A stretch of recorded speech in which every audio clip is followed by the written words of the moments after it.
أعوذ بالله السميع العليم من الشيطان الرجيم. بسم الله الرحمن الرحيم. الحمد لله رب العالمين. الصلاة والسلام على سيدنا محمد وعلى آله وصحبه أجمعين.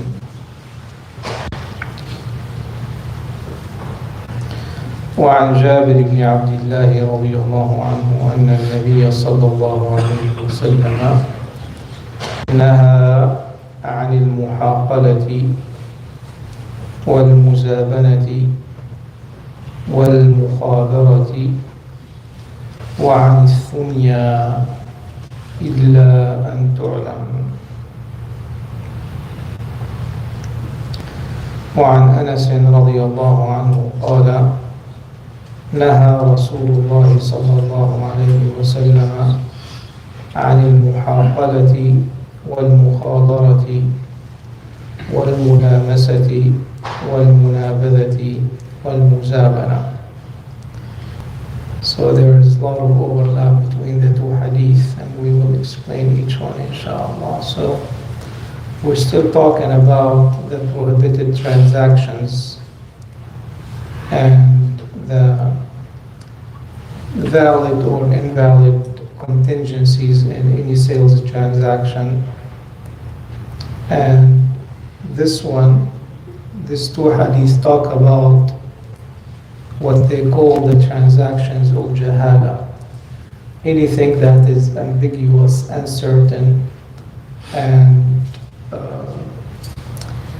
that would result in deception for either one, the seller or the buyer. So the key point that anything that has ambiguity in it makes the transaction null.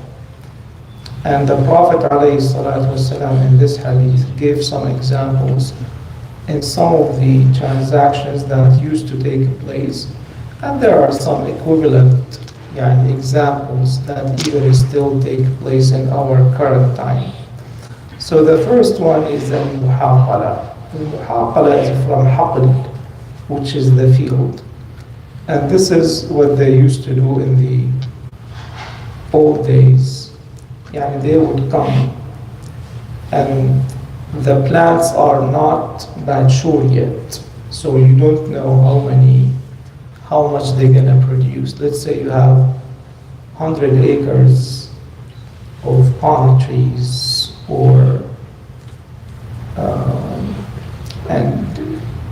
grain, let's say, or corn, if you live here, or rice, and you don't know how much they're going to produce, and so the owner of the land is in need of the money. So someone would offer him, okay, how about you sell me this, and basically will give him kaylun ma'lum, will give him known amount of rice in this example, or corn, that is, let's say I'm going to sell you this for 40 tons of corn, but you don't know how much the land is going to produce. So what's the problem here? If, let's say, wheat, let's make it wheat in order to make it a better example. There is two problems here. There is riba al-fadl, right? Because al-burru bil-burr, right? And there is ambiguity, the unknown amount. And al-muzabana is the same thing. Al-muzabana is al-mudafa'a. Everyone's trying to push it on the other person. Al-zabin huwa al-dafa'. So everyone's trying to push the deal on the other person and protect themselves. So you would say, I'm going to sell you this amount of palm trees for this much of dates, right? So it has to be known amount in order to make it valid. Al-mukhabara is a very common example in our countries. So they would tell you, okay, I'm gonna use you to grow this land, and you would give me the wages for that the produce of 100 trees, right? So if these 100 trees are known, then it's okay. The example that the Prophet ﷺ said in Mukhabara min Khaybar, when he had a contract with them that they would work in it, they would grow the produce, and after that they would give the Prophet ﷺ, the Muslims, how much? 50%. So that is known amount. Whatever you produce, you give 50%. But you cannot say, okay, I'm going to go and pick my 100 trees, the ones I like, and I want their produce. So it has to be known, what amount, and obviously the ajal in this example. And thunya also, the exception. You sell or you rent your farm, and you say, what, I want to take the trees by the water. Well, the trees by the water probably are going to grow more than the ones that are far away, right? And I'm going to rent it, but I'm going to keep 10 trees for me. What are the 10 trees? How much they're producing? All these things are unacceptable.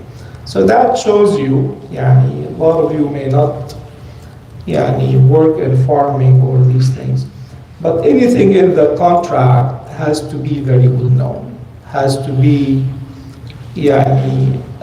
named, measured, so there is no ambiguity for the buyer or the seller. So the fiqh teaches you how to be savvy, teaches you how to pay attention to the contract and not accept any contingency that is not valid. So that's the take-home message for you.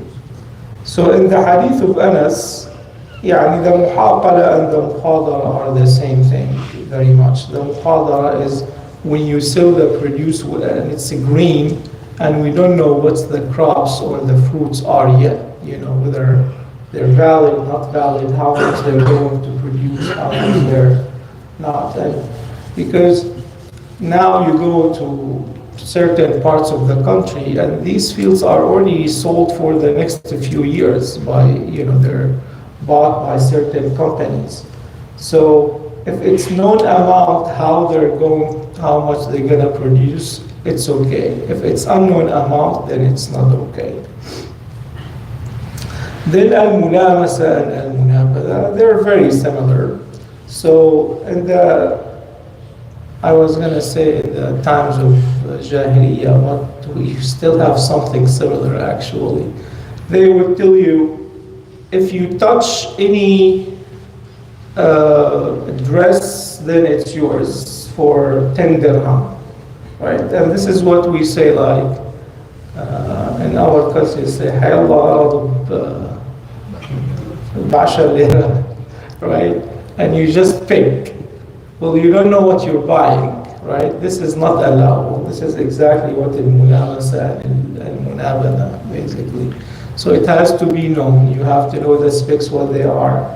And sometimes they tell you you cannot open it even, if it has defect or it does not have defect. Well, this is not allowed type of transaction. So this is sort of bay'ul jahala.